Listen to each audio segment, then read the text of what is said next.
Morning student. Today we will discuss on nomenclature of alkenes.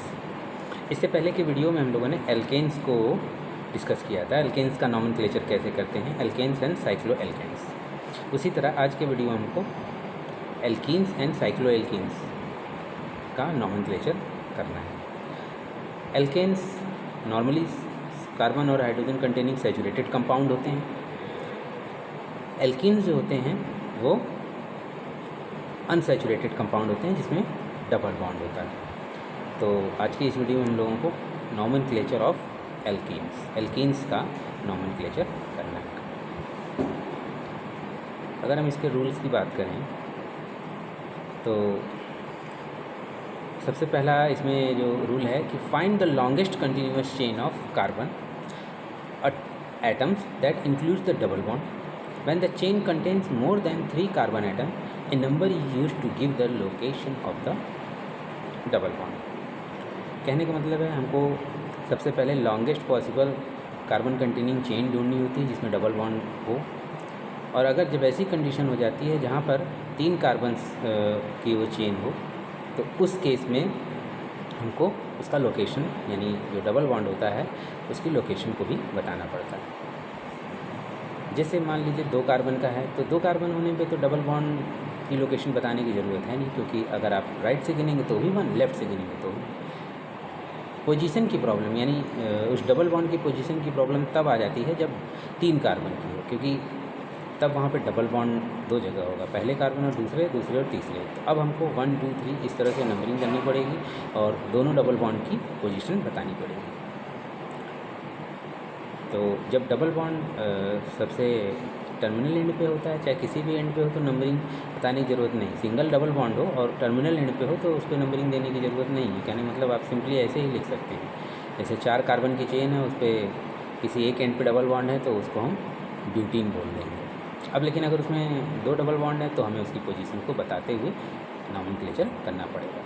तो ये आपका पहला नियम है। दूसरे नियम में सेम वही चीज़ है कि change the ending of the parent alkane to ene. जैसे अभी हमने बताया कि 4 कार्बन की चेन है तो वो ब्यूटेन है, लेकिन जब उसमें डबल बॉन्ड प्रेजेंट हो जाएगा तो एन हट के ईन जुड़ जाएगा, ENE यानी ब्यूटेन की जगह ब्यूटीन हो जाएगा।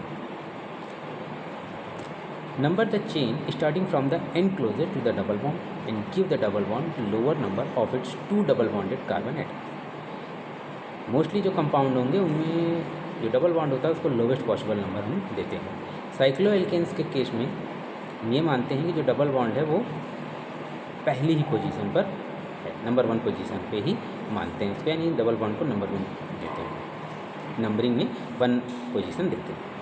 ए compound with 2 double bond is a diene, a triene has 3 double bond and a tetraene has 4 double bond. Numbers are used to specify the location of the double bond. कहने का मतलब है कि अगर डबल बॉन्ड 2 बार present तो उस compound को हम डाइन के नाम से जानते हैं। 3 है तो टेट्राइन, 4 है 3 है तो ट्राइन, 4 है तो टेट्राइन। इस तरीके से नंबरिंग करते हैं, नेमिंग करते हैं और साथ ही साथ उसकी लोकेशन को हम बताते हैं। Functional groups are accounted for in the same manner of alkenes. जो फंक्शनल ग्रुप की कंडीशन है जो कि हम लोगों ने अभी एल्केन्स में नहीं देखी है, एल्केन्स में हम लोगों ने अभी तक केवल नॉर्मल सब्स्टिट्यूशन को ही देखा, अभी फंक्शनल ग्रुप हम लोगों ने नहीं स्टडी किया है। तो वो जब हम फंक्शनल ग्रुप पढ़ेंगे तो उसमें हम लोग अच्छे से एल्केन एल्कीन को देखेंगे। फिलहाल अभी हमको यहाँ पर केवल डबल बॉन्ड और नॉर्मल जो सब्स्टिट्यूशन होते हैं एथिल मेथिल प्रोपिल, इन्हीं पर हम लोग इस पर डिस्कस कर रहे हैं। ये बेसिक है ये, तो पहले इसको समझेंगे फिर हम लोग फंक्शनल ग्रुप पर भी डिस्कस करेंगे। तो इसमें इस तरह से ये कुछ रूल्स हैं। अब इस एग्ज़ाम्पल को हम देखेंगे। यहाँ पर जो एग्ज़ाम्पल है आपके सामने, यहाँ पर आप देख सकते हैं किस तरह से नंबरिंग की गई है। इसको अगर लिखा जाए तो ये CH2 CH CH2 CH3 इस तरह से ये कंपाउंड है। अब अगर इसको हम लेफ़्ट से नंबरिंग करते हैं तो 1 2 3 4 इस तरह से जो डबल बॉन्ड है इसको नंबर 1 यानी 1 पोजीशन मिलती है। लेकिन अगर हम इसको राइट हैंड साइड से नंबरिंग करते हैं तो 1 2 3 4 यानी यहाँ पर इसको पोजीशन 3 मिलेगी। अब अगर 1 और 3 का हम कंपेयर करते हैं तो 1 पोजीशन जो है वो हमारे रूल के अकॉर्डिंग सबसे बेस्ट है। तो हम यहाँ पर जो डबल बॉन्ड मौजूद है उसको इसी बिहाफ पे नंबरिंग करेंगे, इसी पैटर्न पे नंबरिंग करेंगे। तो after numbering this compound we can write this the IPAC name of this compound. इसको अगर हम डिटेल में डिस्कस करें तो the longest carbon chain contain 4 carbon atom and we start numbering the chain from the left side to give the double bond the lowest number designation 1 versus 3. The parent alkane name is butane. जैसा कि अगर उसका हम double bond हटा के उसका नाम देखें या उस कंपाउंड को देखें तो वो ब्यूटेन है, बट उसमें डबल बॉन्ड प्रेजेंट है तो ब्यूटेन, एन हट जाएगा, एन जुड़ जाएगा तो ये ब्यूटीन हो जाएगा. We have 1 double bond and no function group as is not a function group. इसमें हम केवल डबल बॉन्ड देख रहे हैं, कोई भी फंक्शन ग्रुप नहीं मौजूद है. अब अगर हम इसके साइक्लिक कंपाउंड पर ध्यान दें, यहाँ पर एक साइक्लिक स्ट्रक्चर बना हुआ है, आप इसको देखिए, इसमें डबल बॉन्ड मौजूद है. और हमारे रूल्स के अकॉर्डिंग कि साइक्लिक कंपाउंड जो भी होता है उसमें अगर डबल बॉन्ड प्रेजेंट है तो हमेशा उसको हम नंबर 1 पोजीशन देते हैं. इसलिए यहाँ पर आप देख सकते हैं इसको साइक्लोहेक्सीन नाम दिया गया है. अब जो सबसे पहले वीडियो में हम लोगों ने प्रेफिक्स, रूट वर्ड और सफिक्स को देखा था, तो यहाँ पर आप देख सकते हैं इसमें साइक्लो इसका प्रेफिक्स है, हेक्स जो है इसकी नॉर्मल जो कार्बन कंटेनिंग चेन है, और इन जो है इसका आपका सफिक्स है, यानी एन हटा गया है, हेक्सेन की जगह एन हटा के इन जोड़ा गया है, तो साइक्लोहेक्सीन. अब हमने जैसा कि बताया था अगर सिंगल डबल बॉन्ड है तो यहाँ पर हमको इसकी लोकेशन बताने की ज़रूरत नहीं है. मतलब इसमें ये हम नहीं लिख सकते कि 1 साइक्लोहेक्सीन, क्योंकि यहाँ पर एक ही डबल बॉन्ड है. अगर यहाँ पे 2 डबल बॉन्ड होते फिर हमें उसकी पोजीशन बतानी पड़ती. तो ये साइक्लिक कंपाउंड है. अब एक कंपाउंड और देख सकते हैं, यहाँ पर हम देख रहे हैं कि डबल बॉन्ड मौजूद है, दोनों ही एंड पे डबल बॉन्ड मौजूद है.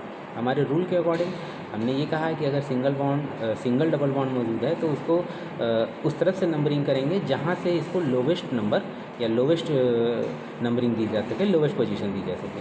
बट यहाँ पर ऐसी कंडीशन है कि दोनों ही तरफ डबल बॉन्ड है और दोनों ही टर्मिनल एंड्स पे हैं, तो आप इसको किधर से भी नंबरिंग करेंगे तो एक कंपाउंड को लोवेस्ट, एक डबल बॉन्ड को लोवेस्ट नंबर और दूसरे डबल बॉन्ड को हाईएस्ट नंबर मिल रहा है. तो आप इसको किधर से भी नंबरिंग कर दें, चाहे तो टॉप टू बॉटम कर सकते हैं या बॉटम टू टॉप कर सकते हैं. तो अगर देखें तो 1 2 3 4 5, 1 2 3 4 5 6 कार्बन की ये चेन है. यानी नॉर्मल एल्केन अगर हम देखें तो 6 कार्बन की है, और 6 कार्बन की जो नॉर्मल एल्केन होती है उसे हम हेक्सेन बोलते हैं. 6 कार्बन का एल्केन को हेक्सेन बोलते हैं. अब चूँकि डबल बॉन्ड है तो इसमें इन जुड़ेगा, लेकिन हमने एक चीज़ और देखी कि जब डबल बॉन्ड होता है तो उसे हम डाई इन बोलते हैं, यानी हेक्सा डाई.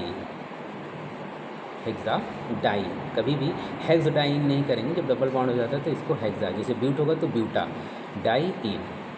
और इससे पहले इसकी पोजीशन बताई गई है 1 5 और एक हाइफन कॉमा और हाइफन लगाया गया है. तो प्रेफिक्स, रूट वर्ड और सफिक्स के अकॉर्डिंग इसको नेमिंग यहाँ पर किया गया है. आप देख सकते हैं 1,5 फिर डैश हेक्साडाइन, तो इसका नाम है 1,5 हेक्साडाइन. अकॉर्डिंग टू रूल अगर आप इसको समझेंगे ये समझ में आ जाएगा, कोई दिक्कत नहीं होगी इसमें. It is very easy. कुछ और कंपाउंड्स एग्जांपल के रूप में अगर हम देखें, यहाँ पर देख सकते हैं आप, जैसा कि हमने बताया था कि अगर एक ही तरफ डबल बॉन्ड लगा है तो आप जिधर से डबल बॉन्ड दिख रहा है उधर से सबसे लोएस्ट नंबरिंग आपको करनी है. यानी 1 2 3 4 5 6, सबसे पहला कंपाउंड लेफ्ट साइड से सबसे पहला कंपाउंड, इसकी नंबरिंग 1 2 3 4 5 6. अब इसको हम हेक्स 1 इन कह सकते हैं, चाहे तो हेक्सीन भी बोल सकते हैं, क्योंकि इसमें पहली पोजीशन पे है डबल बॉन्ड, तो उसकी पोजीशन बताने की ज़रूरत नहीं है. मगर एक स्टैंडर्ड वे में अपने फॉर्मूले के हिसाब से अगर हम इसको देखें तो हेक्स 1 इन इसका परफेक्ट नॉमेनक्लेचर है. इसी तरह दूसरे कंपाउंड में अगर हम देखें तो इसमें डबल बॉन्ड भी मौजूद है और एक सब्स्टिट्यूशन को हम लोग समझ चुके हैं अच्छे से. एल्केन में हम लोगों ने देखा था, कुछ इसी तरीके का ये भी स्ट्रक्चर है. इसमें हमको अब यहाँ पे सब्स्टिट्यूशन है तो हमको इसको सब्स्टिट्यूशन के अकॉर्डिंग नंबरिंग नहीं करनी, क्योंकि अगर हम इसको सब्स्टिट्यूशन के अकॉर्डिंग नंबरिंग करते हैं तो जहाँ पे 6 है वहाँ पे 1 होगा, 1 2 3 4 5 6.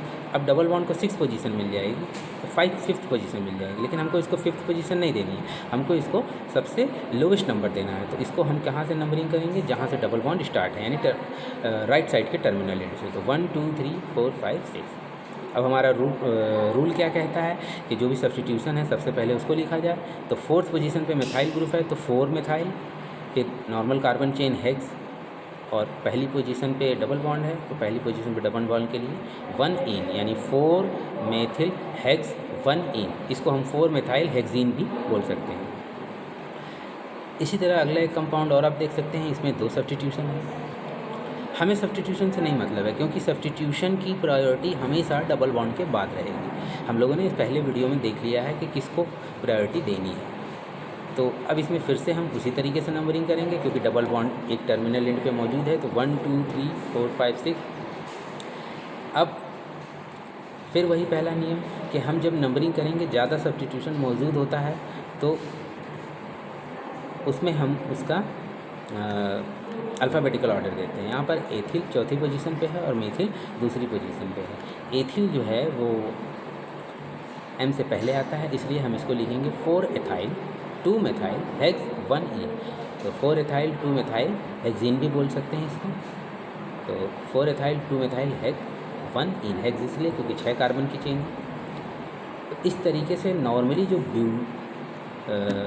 एल्कीन कंपाउंड्स होते हैं उनको हम इस तरह से नंबरिंग करते हैं। इसी पैटर्न पे आप और भी एग्जांपल्स को सॉल्व करें और इसको अच्छे से प्रैक्टिस करें। फर्दर वीडियो में हम लोग एल्काइन के ऊपर भी और फंक्शन ग्रुप को कैसे इसमें नेमिंग करते हैं, इन सब चीज़ों पर भी हम लोग डिस्कस करेंगे। तो study it well. Thank you.